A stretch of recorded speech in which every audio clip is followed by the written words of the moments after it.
Agro Expo 24 Ош шаарында Драм театрда өтүп атат. Кече болду, бүгүн да болду.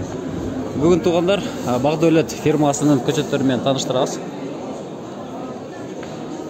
Салам алейкум. Алейкум ассалам. Бекболот ака, жакшысызбы? Кандайсыз? Руслан. Жакшыбы экен? Эсиңиз жакшыбы? Өзүңүз жакшысызбы? Агро Экспого нелерди алып келдиң? Бүгүн Агро Экспого биз бул жерге консультация бергени келдик. Консультация бериш үчүн. Бул жерде көчөттөрдү алып келебиз, витринага только. Витринага келген көчөттөр. Булар көктөп калып турган же биле питомник коюп койдуңар? Атайын теплицага алып келип, гүлдөтүп алып келейин деген эле өзү биягачы. Анан күн бирки болуп теплицага гүлдөй калды. Багдөлөттө эмне көчөттөр бар быйыл? Карлик көчөттөрдө. Карлик көчөттөр алма бар. Груша бар, карлик көчөт. Анан калганы бүт баары мына полукарлик, өрүк, кара өрүк, груша, алмұрут деген, алма, килас, шабдалы, бүт барлык көчөттөр бар. Бул жерде көчөт алып келбедик, башка элдерге окшоп. Күнгө кактап же сууга тургузуп, шамалдатып көчөттүн көктөбөй калышына бир себеп болуп калды. Ошон үчүн бүт бул жактан келип атышат, холодильникке жөнөтүп атабыз. Клиенттердин баардыгын. Руслан, бизге түшкөн көчөттөр. Кайсы көчөттөр жакшы түшүп атат? Ысык жерге кандай?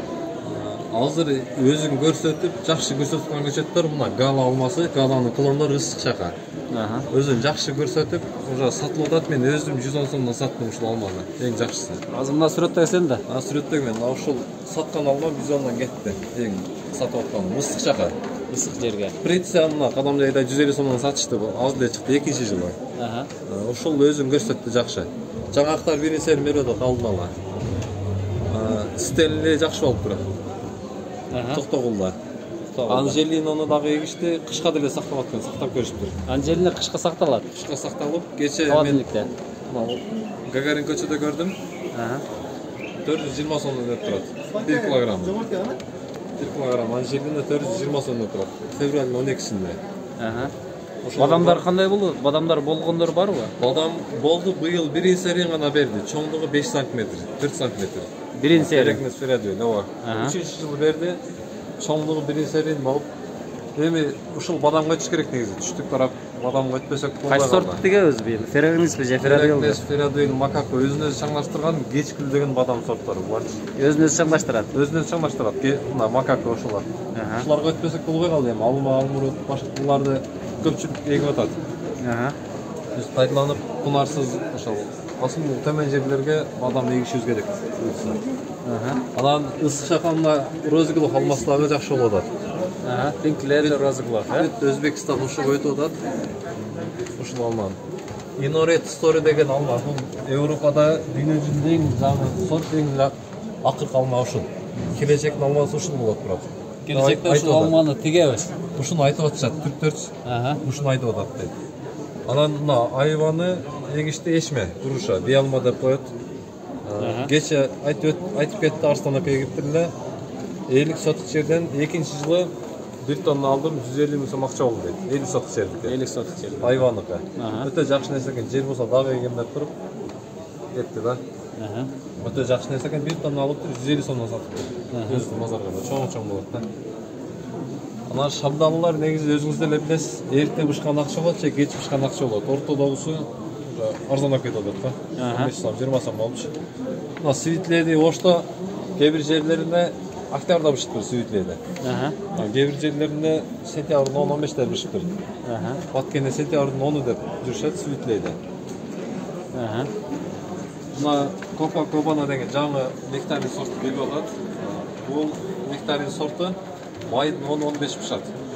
Экспериментке быйыл ким ысык жакта жашаса 10 штуктан бекер көчөт беребиз ушудан.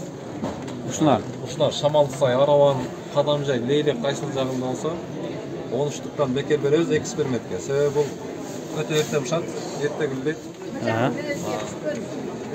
Эрте бышат, ошон үчүн бул реклама. Моменттен пайдаланып калдың, реклама үчүн экен. Жо, менчи энде багалма бар. Ошону Да, кандай немелер? Мына неме кандай болот? Golden Rangers. Golden Rangers'ты толук көрө элекпиз. Чынын айтсам, толук көрө элекпиз, бирок 59да эгилген. чоң болуп кышка сатылат деп ага жетпей жеп салдык азыраак болгон үчүн. Жеп салдык эми буюрса. Бул берки кадимки Golden'ден айырмасы кандай булардын? Бул Golden Rangers'тын, Golden Deliciours'тын айырмасы бир аз кызыл болот экен дагы. Анан кышка жакшы сакталат экен. Холодильникке. Кышка жакшы сакталат. Кышка жакшы сакталат. Гилястарыбыз сыйрақты эксперимент көздөткенбиз быйыл жейбиз буюрса. Корде Регина уже болуп атат. Корде Регина болуп атат. Болду, жакшы болуп атат. Скиначы? Скинаны быйыл жейбиз. Быйыл, э? Скинаны быйыл жейбиз. Скинаны быйыл жейбиз буюрса. Мына ушул эме интенсивдүү багмачылык аз жерден көп жана киришeli түшүм алуу деп кыргызча жалпак тилде жазып койдук. Аз жерден көп жана киришeli түшүм алуу.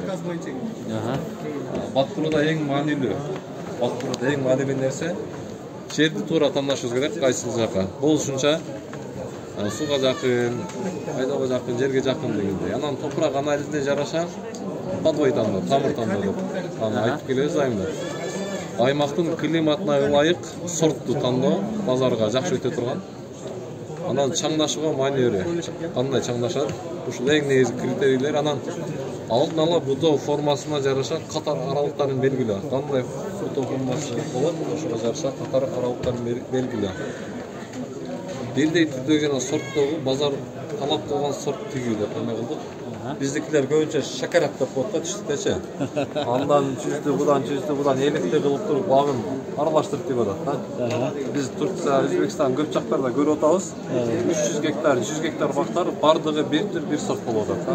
Сразу терет алар базарда белгилүү. Ошон үчүн бир түргө чакырып кеткен бардыгы бирдей сорт тигип. Мына көчөт эгип аткандай кандай эгебиз деп көбү сурай атат. Болушунча эң жок дегенде 70 см чукурун 70 см бул жагы калыш керек, болбосо 1 метрге чейин. Казып туруп эң ылдыйкы жагына НПК биогумустан 1 килограммга чейин берсе болот. Гумустан 1 кап, 2 кап ширинди жалбырактардан таштап туруп 20-30 см топурак таштап, анын үстүнөчө бир сулай. Анан көчөттүн өзүн таза топурак менен эгип койгонун сунуштап атабыз. Гумус кыг аралашпаса дагы эме болуп атат. Курап болуп атат да, көтөрө албайчы. Ошон үчүн таза топурак менен жердин бетиндеги слойдун топурагы менен көмгөнү сунуштап атабыз. Анын ылдыйын каалаган нерсесин берсин, келечекте ушундан пайдалана берсин. Кыйшылган жери сөзсүз карлик көчөттөрдө 5-15 см топурактын үстүнө чыгып туруш керек экен. Анан эккенден кийин максатка ылайык 50 см-ден 1 метрге чейинки аралыкта кыркышыбыз керек.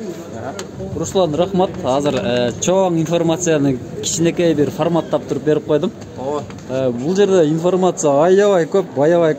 Номериңди эле айтсаң, номериңден эгер болсо 0778 94 0505 WhatsApp'tan жазып коюшса дагы жакшы болот. Болушунча өтөргө аракет кылабыз.